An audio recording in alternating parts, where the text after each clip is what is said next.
So hello guys, what's up? It's me again, Alicia nyo. Nagbabalik ulit para sa ating panibagong video. Tingnan nyo ba naman mga minamahal, itong panibagong katarantaduhang ginawa ni Philip Salvador na talagang abay proud pa. Itong kupal na to. Imagine nyo kapag tinatanong ka dapat ng isang reporter, dapat sagutin mo ng maayos. Yung with respect at beside yung ma-appreciate ng mamamayang Pilipino.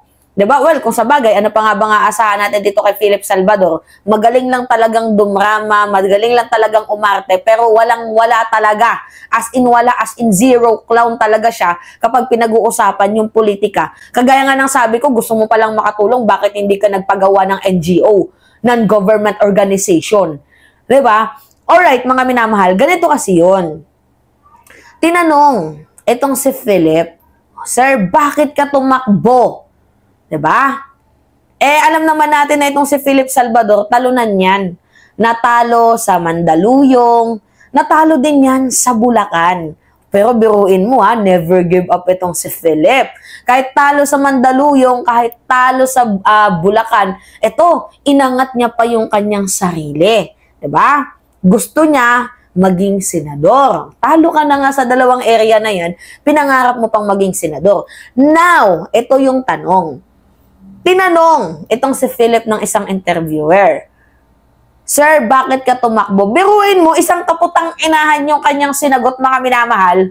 Talaga nga naman kung nasa harap mo siya, ang sarap sampalin Oo, ang sarap pitikin ng kanyang bunganga.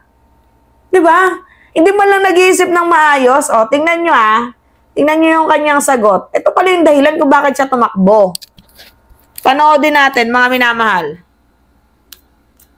Sir, Ganito, bakit po kayo tumakbo? Any words po?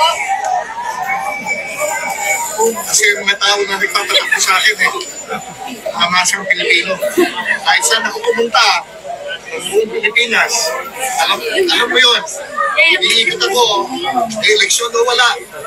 Nakakarating ako kung saan-saan para magbigay din ng tulong sa ibang servisyo. Sila nagsasabi sa akin, tumakbo ka. Ganito, Tumakbo ka pa uwi. Tumakbo ka pa atras para matulungan mo ng totoo ang Pilipino. So ngayon, yung dahilan niya pala, mga minamahal, kung bakit siya tumakbo bilang senador ng bansang Pilipinas, it is that because every time na pumupunta siya sa mga lugar, may mga taong Hudyo na nagsasabi, Sir Philip, tumakbo ka dahil pogi ka. Sir Philip, tumakbo ka. Kung sino man yung mga Hudyo na yon, yung mga Hudyo na nag-udyok sa'yo na tumakbo, please lang pakisabihan mo sila na, hindi po ako tatakbo kasi wala po akong alam. Hindi ko pa po kabisado. Wala po akong background dyan. Pwedeng yun sana yung sinagot mo. Kaso, biniro ka lang. Tumakbo ka naman. Now, tama ba yung sagot mo na yan na tumakbo ako dahil maraming nagpapatakbo sa akin? Yun ba yung tamang sagot dyan?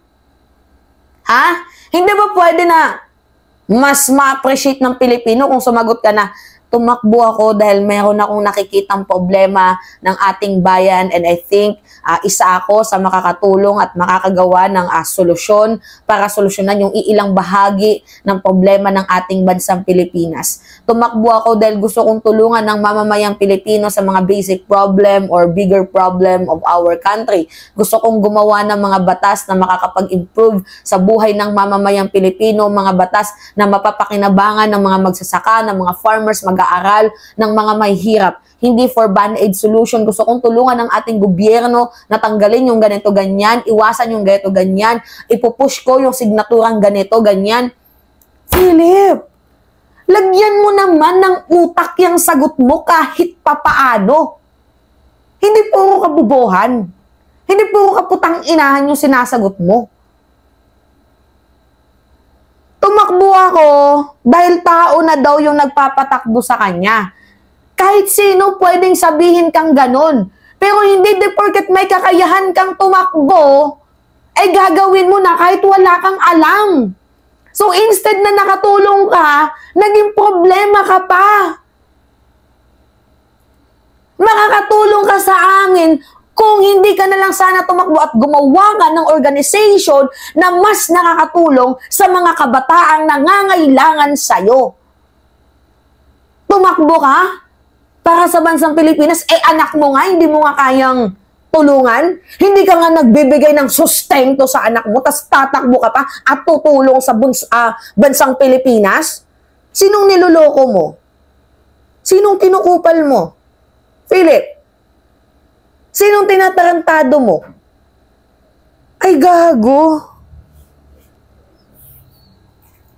Tingnan nga natin mga comment dito, mga minamahal.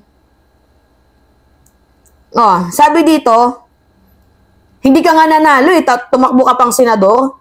Oh, sabi ni Ray Barcuma, ang boboto sa'yo, Mangmang, at kung sino man sila, deserve nila na maghirap habang buhay. Oh, yan yung comment dyan, oh. Oh, binasa ko lang yan. Oh, sabi ni Philip Darren Julian Garcia, si Josh nga, di mo maalagaan, buong bansa pa kaya? Oh. Basahin natin yung quote ni Miriam. Kahit sinong tanga pwedeng tumakbo sa mas mataas na posisyon at posibleng umani ng boto mula sa kapwa niya mga tanga. So I think mga minamahal yung sinasabi yung quotation ni Miriam Defensor noon, it makes sense. Pag manalo tong si Philip, mga tanga yung bumoto sa kanya. So sabi dito ni Roger Trampe, ang linaw ng sinabi sa'yo, tumakbo ka. Hindi ka magsenador, hindi mo pala naintindihan sinasabi ng tao, tulongges ka ba, boss?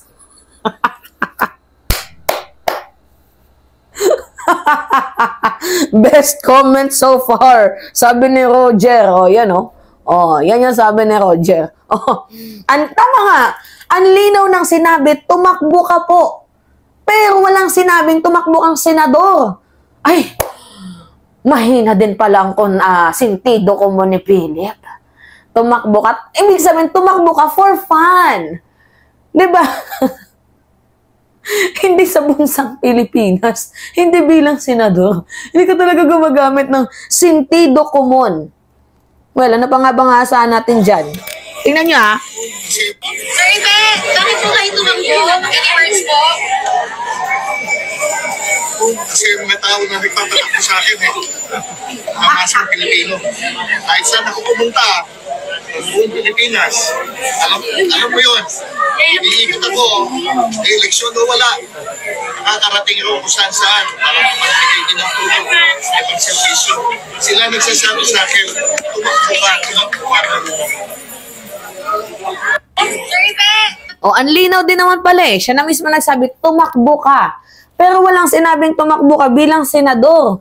Ay, bobo talaga tong si Philip, no? Pero ang akin lang, mga minamahal, sabi ni Gloria Diaz, magsustento ka muna. Or pwede ding tumakbo ka pa uwi sa inyo. Ay, no, nakakakam ng gising itong si Lola mo, Philip. Diba? Mag-exercise ka na lang. Or, I think, diba? Study law. Diba? Para nang sa gayon, naintindihan mo yung mga pinagsasabi mo. Oh, sabi ni sabi ng taga Quezon, mali po kayo na pagkakaintindi. Yung pong sinabi ng tao, tumakbo po kayo. Para po tumakbo kayo papunta sa anak mo kay Chris. Bigyan mo ng sustento. Diba? Pero mga minamahal, pag nanalo itong CP, isa na naman yan sa sisira sa imahe ng Senado. Kagaya ng ginawa ni Robin Padilla, sinisira yung image sa Senado. Minsan nagiging clown, nagiging drama, superstar action. Lahat na nandoon na sa Congress. Putang ina, kada hearing, wala man lang tayo nakukuhang sustansya. Puro kabobohan. Tagisan yan. Engot. Yan si Philip. Ganyan ka-engot si Philip. Di ba? Putagisan talaga nitong na to. Munggo talaga tong hayop na to. Papansin. Hindi mo nga mabigyan ng responsibilidad yung anak mo. Tingin nga ako ng punyeta.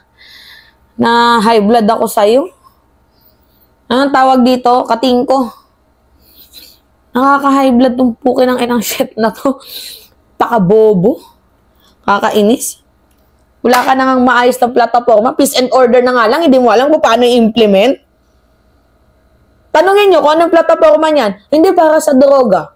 Kasi lumalala na yung droga. Pero hindi tinitingnan yung datos. Bobo. Oo, sikat ka lang, Philip, pero walang laman utak mo. Yan yung totoo. Yun lamang po, ingat mga kababayan.